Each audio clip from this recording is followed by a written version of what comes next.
மாதா தொலைக்காட்சி நேயர்களுக்கு வணக்கம். இன்றைய நிகழ்ச்சியிலே நம்ம பார்க்க போகிறது கேன்சர் பற்றி பார்க்கலாம். புற்றுநோய். புற்றுநோயின் அறிகுறிகள் என்ன அதை பார்க்கலாம்.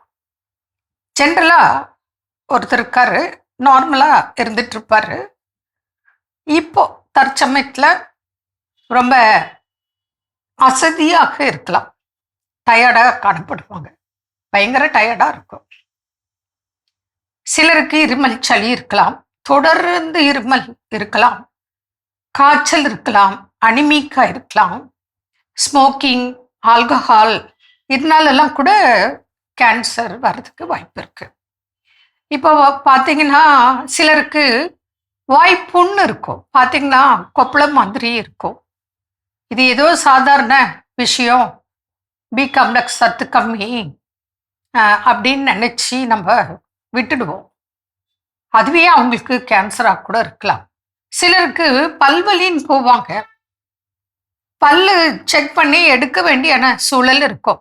எடுத்த பிறகு பார்த்தீங்கன்னா அவங்களுக்கு பல்லுக்கு கீழே வாய்ப்புற்று இருக்கும்.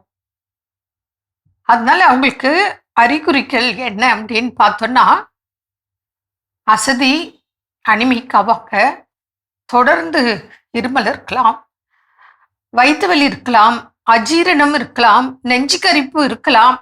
அவங்க நினச்சிப்பாங்க கேஸ்ட்ரைட்டிஸ் அப்படின்னு நினச்சிட்டு, அதெல்லாம் கேஸ்ட்ரைட்டிஸா இல்லை கேன்சரா செக் பண்ணி பார்த்துடணும்.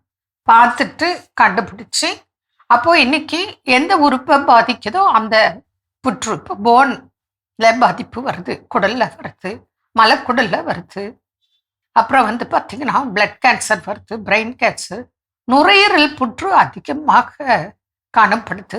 பெண்கள்னு பார்த்தோன்னா பிரஸ்ட் கேன்சர். இந்த மாதிரி உறுப்புக்கு தகுந்த மாதிரி பாதிப்புகள், அதை வச்சு பெயர். இப்போ இந்த மாதிரி கேன்சர் பேஷண்ட்க்கு நம்ம என்ன பண்ணணும்? இப்போ நீங்களே பார்த்துருப்பீங்க, ஃபஸ்ட்டு ஸ்டேஜ்னா கிருபல்னு நம்ம அரசாங்கமே விளம்பரம் செய்து ஆரம்ப கட்டத்தில் பார்க்கும்போது குணமடைகிறதுக்கு வாய்ப்புகள் மிகுதியாக இருக்கு. இதையே நம்ம கவனிக்காம விட்டு உடல்ல உள்ள எல்லா உறுப்புகளும் பாதிக்கும் போது கஷ்டங்கள் அதிகம். ப்ராப்பர் ட்ரீட்மெண்ட், டயட் ஃபாலோ பண்ணுறது உங்களுக்கு நல்லது. அது எந்த சிஸ்டம் ஆஃப் ட்ரீட்மெண்ட் நீங்கள் எடுத்தாலும் உங்களுக்கு நம்ம சொல்றது கேன்சருக்குன்னு மெடிசன் இருக்கு, ப்ளஸ் இம்யூனிட்டி இன்க்ரீஸ் ஆகிறதுக்கு வேண்டியான ட்ரீட்மெண்ட்டை நம்ம கட்டாயம் கொடுக்குறோம். அடுத்தது அவங்களுக்கு பாடியில் இருக்கிற அந்த தேவையற்ற கழிவுகள், டாக்ஸின்ஸ் வெளியேறணும். அந்த டாக்ஸின்ஸ் வெளியேறவும் இம்யூனிட்டி இன்க்ரீஸ் ஆகவும் அவங்களுக்கு பாடிக்கு தேவையான விட்டமின்ஸ், மினரல்ஸ் பேலன்ஸ் பண்ணவும் நம்ம அட்வைஸ் கொடுக்குறோம். இப்போ உதாரணத்துக்கு பார்த்தீங்கன்னா நிறைய மெடிசன்ஸ் ப்ளஸ் டயட்டு.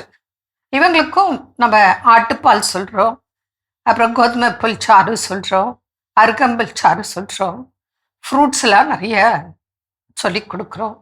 அதுக்கப்புறம் சில வகையான மூலிகைகள் உங்களுக்கே நாங்கள் வரும்போது பார்த்து லிஸ்டே கொடுத்துருவோம். அதெல்லாம் போட்டு ஒரு கஷாயம் மாதிரி வச்சு குடிக்க சொல்கிறோம். தொடர்ந்து இருமல் இருக்குன்னு வச்சுக்கோங்க, தொடர் இருமல்.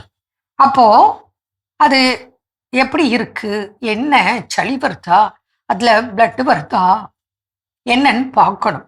சில நேரங்களில் நம்ம கவனிக்காமல் விட்டு அது டிபியாகவும் இருக்கலாம், நுரையீரல் புற்றாகவும் இருக்கலாம், இல்லை சரியான முறையில் நம்ம கவனிக்கலைன்னா உயிருக்கே ஆபத்தான நிலை ஏற்படும்.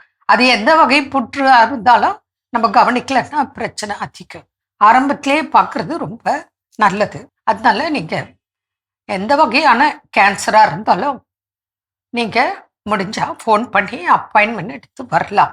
இல்லை நீங்கள் வெளியில் இருக்கீங்க, ரொம்ப டிஸ்டன்ஸில் இருக்கீங்க, இல்லை பேஷண்ட்டு வர முடியாத கண்டிஷன் வச்சுக்கோங்க, நீங்கள் என்ன பண்ணணும், உங்கள் பேஷண்ட் பேர், அட்ரஸ்ஸு, வயசு, அவங்களோட ரிப்போர்ட் எங்களுக்கு வாட்ஸ்அப்பில் அனுப்பிச்சிங்கன்னா உங்களுக்கு ஆன்லைன் கன்சல்டேஷனுக்கு மெசேஜ் வரும். வீடியோ காலில் ஆன்லைன் கன்சல்டேஷன் கொடுக்கலாம். அது எந்த நோயாக இருந்தாலும் அதுக்குண்டான டயட்டு, மெடிசன், பயிற்சிகள், மூச்சு பயிற்சி, உடற்பயிற்சி, சன்பாத், இப்படி என்னென்ன உங்களுக்கு தேவையோ அத்தனையும் உங்களுக்கு கைட் பண்ணலாம். என்ன இருக்குல்ல, மீண்டும் நாளை சந்திப்போம். நன்றி. அன்னை மரியே வாழ்க.